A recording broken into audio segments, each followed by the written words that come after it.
Good day everyone! Welcome to my channel. This is Hot Sports Balita.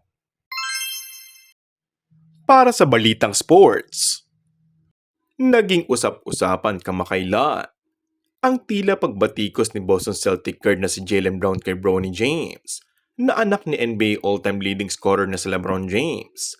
Matapos itong mamataan habang nanonood sa laban ng Lakers at Boston Celtics sa 2024 Summer League. Nahagip ng kamera si Brown at ang kasintahan nito habang nag-uusap patungkol sa larong ipinapakita kay ni Bronny sa nasabing liga. Ayon sa ilang ulat na lumabas, ang mga binitawang kataga ni Brown ay "I think Bronny is not a pro." Nagbahagi din ito sa kanyang social media account ng tila pagsuporta sa young player na si Bronny. "It's a flex to have your son alongside you in the NBA. It reflects greatness and longevity. Bronny has all the tools around him to be successful.